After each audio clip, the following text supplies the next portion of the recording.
Today on this episode of the Brain Surgeon's Take, we will be discussing smartphones and technology in K-12 education with President and Head of School at Miami Country Day School, Mariandl Hufford. Understand the delicate balance between our societal dependence on technology and encouraging interpersonal skills development in school-age children. Technology is clearly here to stay, but how do we simultaneously maintain sanity in our youth? Much more on this podcast episode. Welcome back, everyone. Here's my take on Mariandl Hufford. She is an experienced educational leader and advocate for purposeful learning environments. With a career spanning both independent and public schools, Mariandl brings a thoughtful, future-forward perspective on how technology can support, rather than supplant, meaningful education. Advancements in innovation are clearly shaping the future of our learning. But the big question facing every educator: what are the roles of smartphones and technology in K-12 education? From digital classrooms to screen time debates, technology is transforming how our students learn, connect, and grow. But how do we strike the right balance between innovation and distraction? And what responsibilities do schools and educators have in guiding students through this digital landscape? In this interview, Mariandl helps us unpack this very complex issue. I loved hearing her experiences and perspective. We explored the benefits and pitfalls of smartphones in schools, the evolving role of teachers in tech-rich classrooms, and how we can empower students to be ethical, mindful users of these tools at their fingertips. Listen up as we discuss smartphones and technology in K-12 education. Check it out. Hey, Mariandl, how are you? I'm okay. How are you? I'm good. Thanks for joining us today. Very excited to have you on the podcast to discuss Thanks for having me. a topic that is of concern to, I think, pretty much every parent, and that is the use of smartphones and technology in K-12 education. And you, as the head of school at Miami Country Day, very interested to hear your insights and how your institution is approaching this. Mm-hmm. Well, it's impossible to think about education without the use of technology. And our kids we are launching them into a world that is filled with it everywhere. We're all so used to it that we don't even notice it anymore.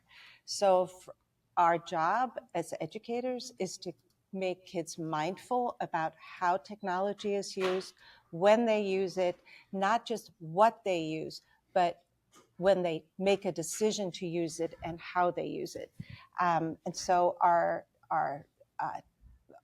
philosophy is to scaffold that the ways in which we teach kids to work with technology, from our 3-year-olds all the way to our 18-year-olds, at which point we're launching them into a different world where we don't control at all anymore. And so I think you put it best. It really is a delicate balance, and smartphones are definitely learning tools, but they're also can be distractions. And Absolutely. How do you balance those two? Yeah. So, we are not at this point a cell phone free school. There's a lot of talk in the education field, and there are schools that have made that move. I just read that in the state of Florida, public schools, elementary and middle schools will go cell phone free for the next school year. But what we do is our lower school, which is our pre-K 3 program to 5th grade, is completely device free, except that our students are given a school issued iPad. And with that iPad, they're learning not just to consume technology, because that's the difference that we're trying to really not drill in, but we really want our children to understand, is that you can be a mindless consumer of technology, which is the dangerous part, or you can be a creator of technology, with technology. So we give our kids the tool to write, from as simple as writing an essay, but also our 4th graders are learning CAD so that they can create they can read tools for sea animals that are hurt that help them, what do you call, prosthetic devices to help those animals. So our children are using technology in a pro-social way rather than in a passive way, which can be destructive to their mental health.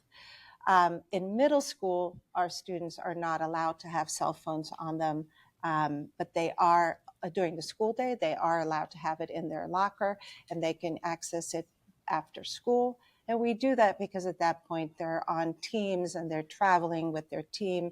And so it's a little bit different, right? So they need to be able to let mom and dad know that we're going to be 10 minutes late, for example. And then in the high school, from 9th to 12th grade, we allowed students to carry their cell phone with them all day, except that they have to put it in pouches at the beginning of class, or they turn it in at the beginning of an assembly, because we don't want them to be distracted. Is this a perfect system? No. But is it, but what we're trying to do, as I said before, is we're trying to scaffold for students the responsibility to utilize technology in positive pro-social ways. I'll also say, you'll see we have a class called The Connected Mind, for example, for our middle schoolers, which is about the influence on technology, on social interaction, on brain development.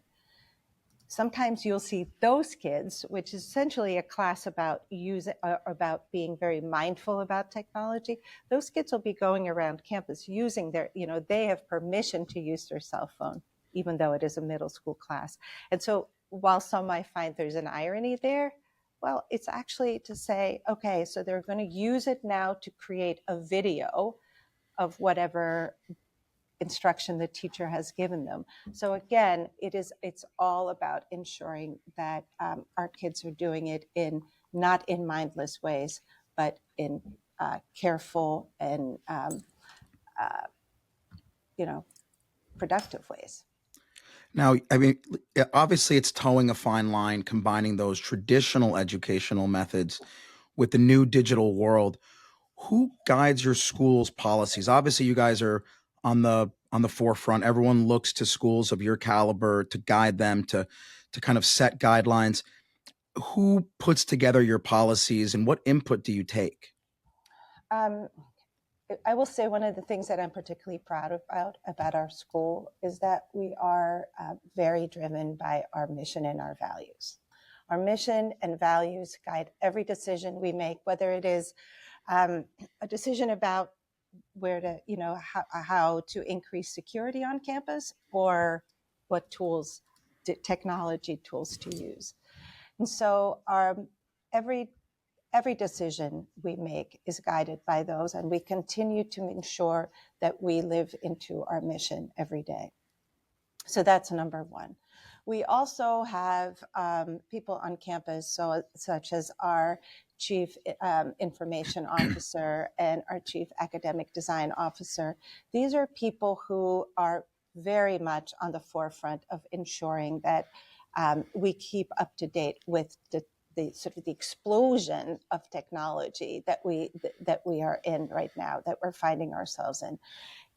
Just think about artificial intelligence. By the time that you have figured out ChatGPT, it is almost like, there's another version, there's something else, there's something that's even more, that's evolving all the time. And so it's very hard to stay ahead of it. But in order for us to make the decisions that will serve our student body best, we have people who ensure that we are ahead of it.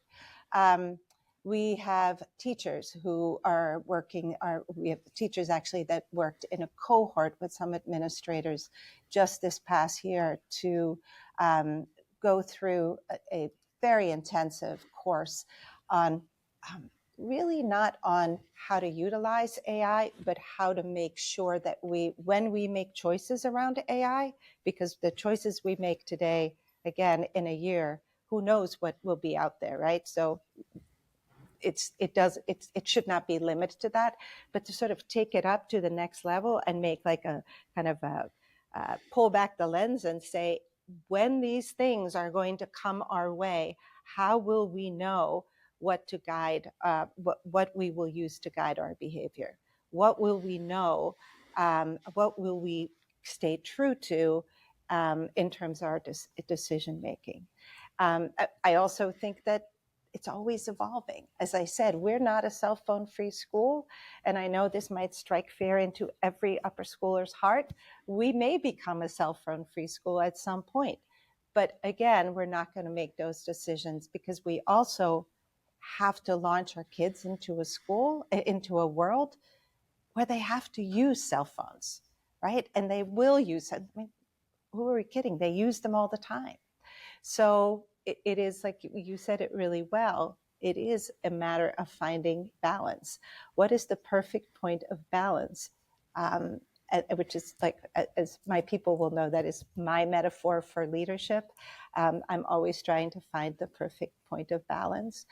And what is the perfect point of balance in guiding the use of technology for our students? Again, I'm not sure anybody has figured it out exactly. And I'm not saying that we have done it perfectly, but we continue to feel that we are teaching our kids to be responsible in the use of technology. And that, to me, is that's part of our job as educators. Absolutely. And, I think the expectations, like you said, from the parents to the children is constantly evolving, right? There are certain families that have been using smartphones and technology with their kids since birth. Other ones really limit it. When you implement these rules that you just mentioned, have you ever had pushback, difficulty enforcing these policies where parents or kids are like, no, my 8-year-old needs a cell phone 24/7? Mm-hmm. And how do you deal with those issues? We're very clear that we want our children in the, from pre-K 3 to 5th grade to be device free. We really believe that they need to be going out on the playground and playing, throughout recess, and not in the real world, but be in the technology world and social media world. So we're really strict about that. It is part of our handbook. Our parents know it. We have parent education talks where our director of the lower school has coffees with parents, where she talks about our philosophy of around technology with parents. And for the most, I'm going to say, we really haven't had any issues. When it comes to high school, it changes a little bit, right? So first of all, parents like having access to their children during the day. That's different from when I was a child. Your parents drop you off at school in the morning and they hope to find you in one piece at the end of the day. So true. So But true. parents and parenting is different now than it was, and not good or bad. It is just different. And parents like to have access to their students. Now, we give kids access to devices during the day. They can use it between classes and during lunch. But what we will do, we give all of our students have school issued laptops, or in lower school iPads. So by the time they are in middle school, they all have a school issued laptop. They can be on that school issued laptop and do whatever it is they need to do for school. We do not have Wi-Fi access on campus for personal devices. So when you're on your cell phone, it's like, I know that they don't, it's very hard to get on TikTok. Do I think kids get around it? That's their job as adolescents, is to find the ways, find the kinks in the armor, right? That's okay. That's what school is about too, and is like helping them understand that we don't make those rules because we're trying to be mean, but that there is a philosophy of wanting their well-being behind it. at the end of the day, we're here for the kids and helping them become full-fledged human beings who have purpose in life. And that's what delights me about being an educator. That is what gets me going every day. But I also expect them to make mistakes, and I'd much rather they make mistakes while they're in our school than when they're out in the world. So it's hard. Is it hard to enforce? Not, I mean, yes and no. So Yeah, it sounds like everyone buys into your mission and your purpose and your values. And I think if the students and especially the parents are buying into the mission, the purpose, and the values, obviously it makes your job a lot easier. So that's great. sure. Let's talk about the value of technology and smartphones now, not just their distraction, but really their value when it comes to education, which I think is something people don't really talk about. But how are your teachers using technology to enhance instruction? So, for example, are smartphones ever used intentionally as part of classroom learning? Mm-hmm. Well, like I said, for example, we have, there you'll see the use of smartphones for video recording on campus. The kids will go out. We have a beautiful campus. If you've not been on it, you should come and see it. It's gorgeous, and we have lots of trees, and the kids love to wander it, and there are great nooks and crannies to do some filming. So we have that. There's that use. Teachers will use things like VoiceThread or Kahoot. I've not been in the classroom for a while, but I can tell you, when I visit classrooms, I've not been in the classroom, I haven't taught myself for a while, but when I visit classrooms, I'm always amazed how much our teachers are using technology to enhance instruction.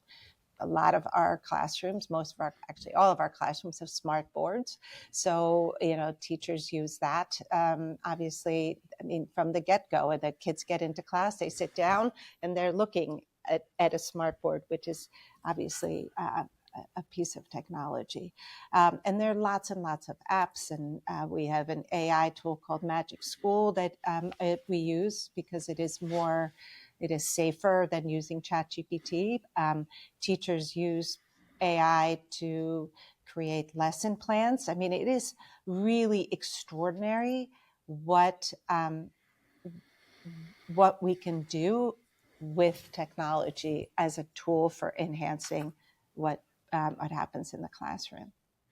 Yeah, I think that's very important. That whole topic you just covered, and I want our listeners and any parents out there to hear that, is that technology can support, not substitute, critical thinking and human interaction, which is what a lot of parents fear that technology will do, that they don't know how to talk to another human being and they just stare into their phone. But it's very clear that your mission, your purpose, and your values are to use technology to enhance critical thinking and to enhance human interaction. I'm going to give you a great example that just came to me actually last week.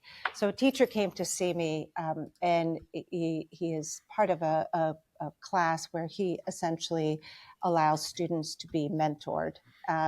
Or set students up with real world experts and mentors, right? So there's a student in our high school who is very interested in doing special effects work, which you can imagine is all technology. So he connected him to somebody in the industry out on the West Coast, and the student and this expert met every week.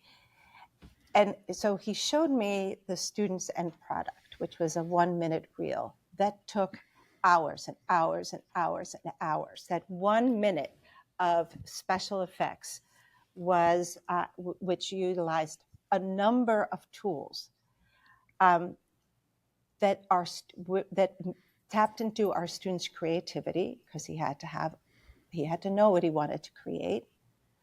It tapped into his critical thinking skills. He needed to know what to use, when to use it, and how to use it. He had to do problem solving. And he did have to talk to a real life person to become and to be guided and navigated. And this student said to his teacher, and the teacher told me, and it just blew my mind. He said, AI is great, but AI does not have vision. That's the difference, right? So we can be scared of what technology will do and how it will dehumanize us, but only if we let it. And it's our job to make sure that our kids we know better. We should know better. It's our job to make sure that our kids are not dehumanized and retain their humanity and are not allowing technology to take over their essence. Then they are mindful about what they bring to the table. They are mindful about when they pick up their phone and that they don't doom scroll all day long, that they know that there is an essence of humanity that is out here in the real world and does not really exist on social media. But at the same time, social media can connect us. It can start revolutions for good. We've seen it. So yeah, like to your point, it's our job. It's our job to make sure our kids are whole human beings when we graduate them. And they are people of substance and consequence, as I like to say. 100%. Couldn't agree more. And I think there is a tremendous value. Want to compare that with the negative aspects of technology. And many people have linked smartphones and the internet to this massive rise in mental health issues and reduced attention span. And everyone has ADHD these days and everyone's on medications. Uh, How does your school address issues like screen addiction, cyberbullying, and, you know, those type of problems that can happen if you don't control technology and smartphone use? Mm-hmm. So I mentioned before. It's an issue. I'm not going to pretend it's not an issue. It's an issue for people. Adults are addicted to their phones and social media, not just kids. Kids are particularly vulnerable, absolutely, and delaying giving your child a phone, for example, or access to social media. It's a great strategy. It's a great solution. But what happens is this, right? We know that teenagers are really invested in their peer group. That's their job. And if all your friends have a phone and are on social media and you're not, then you start to feel left out. Then you're the person who doesn't have. Then, I've raised 3 children. They're all flown and grown, thank goodness, but technology was still an issue in their lives. And it was always about when you give your children access. When do you allow them to start the Instagram account? Okay, here's what we tell because this usually happens around the middle school age. Our director of middle school tells parents the following: if you kids get friendly with the parents of the friends of your child, and together decide whether or not, if you feel very strongly your kid should not have a cell phone or should not have access to social media, that's great. Make sort of a pact with those other adults so that your child's not the only one and all the kids are going through it at the same time. That's number one. That's one piece of advice that we give. Another is, this leveraging peer pressure is amazing. So I'm going to tell you another story. So we have 2 students who are currently rising seniors who are really were interested in this middle school course I told you about, the connected mind, and started working with this teacher and came up with this idea of putting together a more advanced course for high school students. So our two students created this course with the help of this teacher mentor that is all brain-based research. Maybe we'll have you come out and be a guest lecturer.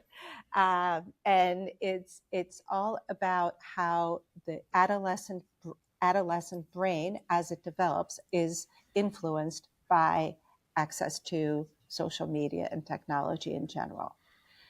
So these two kids are now, so it's an elective that's offered in the fall. They went through the whole, process of having the course vetted and accepted by the academic team.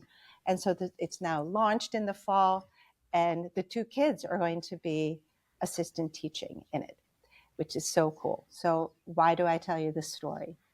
It's because we're able to leverage the peer pressure.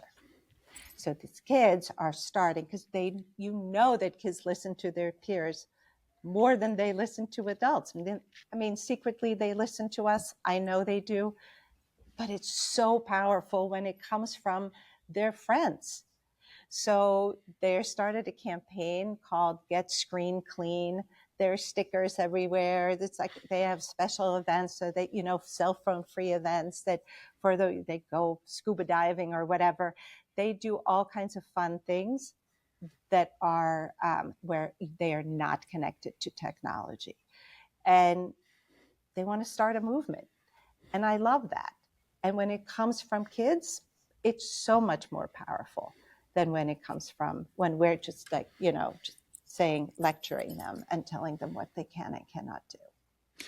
That's a great point, and I want to bring that up in the sense that you take the input from your students very seriously, and they do provide a lot of guidance in how you develop your policies. Is that correct? Absolutely. I mean, we listen to them. I meet with. I'm, I talk to adults almost the entire day, but I love when students visit, and they're not afraid to tell me what they think. They're not afraid to tell me. I actually had last year, they said to me they really wanted me to lift this Wi-Fi, ban on their personal devices. And I'm like, we talked about it as a group of adults, and we decided to continue.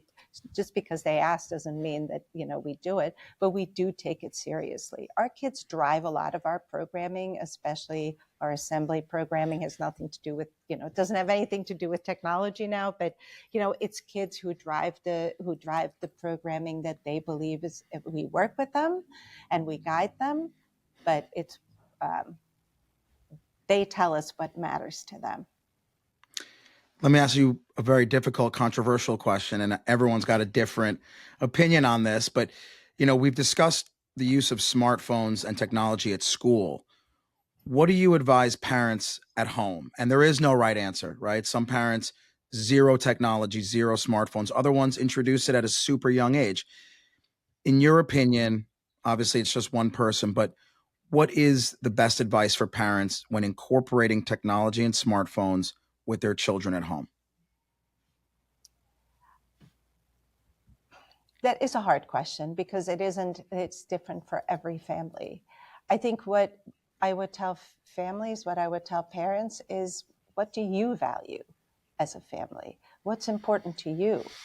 Is it, there are families where it's really important that everybody have dinner together every night. Great. If that is important to you, which, by the way, I love and was important to me and my husband too when we were raising kids, then that's what you do. You make it happen, but put the phone away. Like you would, to sort of undo the entire purpose of that dinner if you had your phone in your hand while you were eating. But there are families where that doesn't matter. None of us can dictate what happens in families, and what families' values are, or how they shape the rules of the household. So we, that would be my advice. What are your values? And make decisions that are guided by those values. Yeah, it's like they always say, it's like parenting's the most important job you'll ever do, but there's zero handbook and zero guidance. Zero handbook. Yes, If exactly. someone ever had a handbook, that would be amazing. That would be great. But there's lots of advice out there, but you want the handbook that guarantees the best outcomes, right? There you go. That's what's missing. Yes. Yes. Now, let me ask you a question, because that this is the last question, because I know you have a very busy day ahead of you. But looking ahead, crystal ball, what innovation or changes in technology for education do you see in the next 5 or 10 years that's the most exciting? Mm-hmm. I think AI is going to continue to explode, and I think it's going to continue to shape everything we do. And it's not just in schools; it's everywhere, right? I think that will change education in fundamental ways. I think that it could, for the good, really personalize education. It could, in my perfect world, we use AI tools. Remember, AI doesn't have vision, so we create tools that allow allow us to have more time because it takes away some of the administrivia that is part of every job in a school, but it gives us more time to connect with kids as human beings. Because ultimately, why I love being an educator so much, and I couldn't do any other job, is because every single educator gets to touch the future. And there's something so magically powerful about that. It is optimistic, it is hopeful, and it's beautiful. And we don't want to lose that. We don't want to lose the truly human part and the relational part of education. Kids learn when they feel safe, and I don't mean by that they don't have challenges. I also don't believe in a challenge-free childhood. That is not how you build resilience. But children learn when they know that they can make mistakes and recover from it. They know they can ask questions and they'll be heard. They know that they belong in the classroom and their teacher cares about their well-being and their success. And I hope that technology provides us with tools to enhance the relational part.